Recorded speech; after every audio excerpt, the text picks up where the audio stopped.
जो next video में हमने हिंदी भाषा परिचय के बारे में पढ़ा था, जिसमें हिंदी भाषा का स्वरूप, भाषा का रूप और भाषा कितने प्रकार की होती है। नंबर 1 मौखिक भाषा, नंबर 2 लिखित भाषा और नंबर 3 सांकेतिक भाषा होती है। लेकिन ये तो हम समझ गए, लेकिन भाषा की परिभाषा क्या होती है। हम भाषा की परिभाषा आपको बताते हैं। भाषा वह साधन है जिसके द्वारा मानव बोलकर, लिखकर अथवा पढ़कर अपने विचारों एवं भावों का आदान प्रदान करता है, उसे हम भाषा कहते हैं। अब अगला हम पढ़ेंगे भाषा की इकाइयाँ। तो भाषा की कितनी इकाइयाँ होती हैं? भाषा की 5 इकाइयाँ होती हैं। आइए हम लोग भाषा की इकाइयों के बारे में पढ़ते हैं।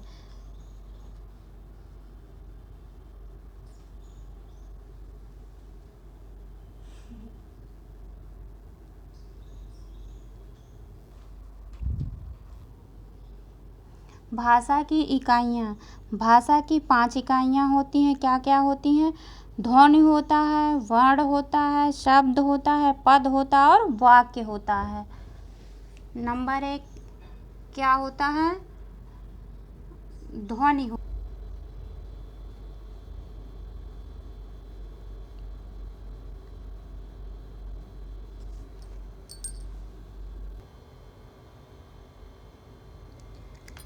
भाषा की इकाइयों में 5 इकाइयाँ होती हैं भाषा की।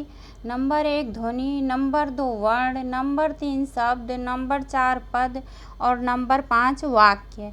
अब इसमें आप समझेंगे कि ध्वनि क्या होता है, वर्ण क्या होता है, शब्द क्या होता है, पद क्या होता है, वाक्य क्या होता है। इन सब इकाइयों के बारे में हम आपको आसानी से समझाएंगे। नंबर 1 हम ध्वनि के बारे में पढ़ेंगे। किसके बारे में पढ़ेंगे? ध्वनि के बारे में। ध्वनि क्या होता है?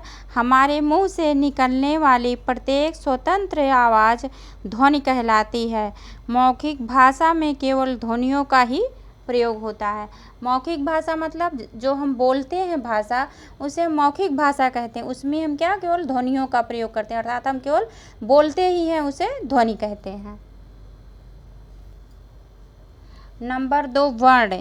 वर्ण किसे कहते हैं? वह छोटी से छोटी इकाई जिसके और टुकड़े नहीं हो सकते हैं। क्या है वर्ण? वह छोटी से छोटी इकाई जिसके और ज़्यादा टुकड़े नहीं हो सकते हैं। जैसे वर्ण में क्या है? क, जैसे क, ल, श। अर्थात वर्ण क्या है? वर्ण वह छोटी से छोटी इकाई है जिसके और टुकड़े हम नहीं कर सकते हैं। क्या है? वह छोटी से छोटी इकाई है जिसके और टुकड़े नहीं कर सकते हैं। जैसे क, ल, श। अब नेक्स्ट पढ़ेंगे शब्द। क्या पढ़ेंगे? शब्द। शब्द क्या है? वर्णों का सार्थक समूह को हम शब्द कहते हैं। क्या कहते हैं? वर्णों के सार्थक समूह को शब्द कहते हैं। जैसे क्या सार्थक समूह है?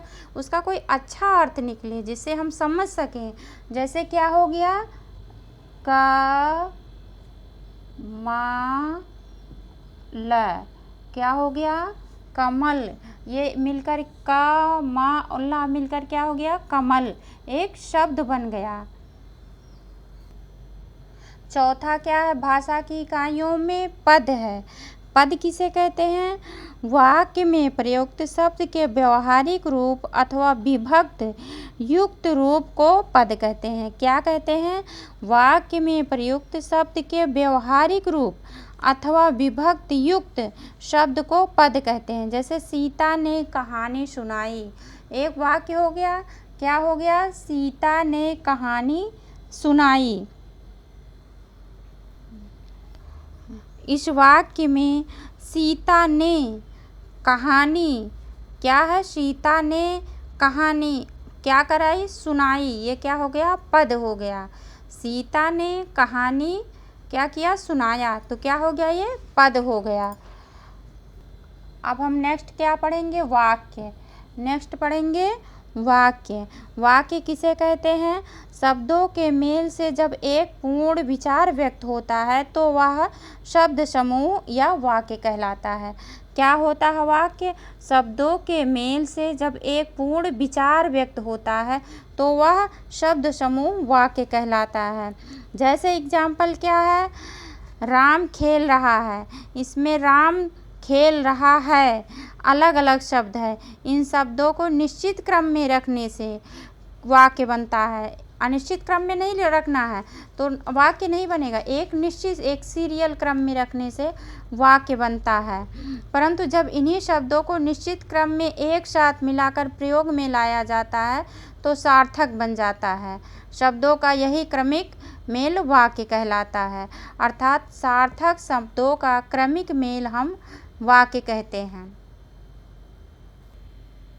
थैंक यू बच्चे। अब नेक्स्ट वीडियो में हम भाषा और लिपि के बारे में पढ़ेंगे। भाषा और लिपि के बारे में गहनता से अध्ययन करेंगे। Thank you.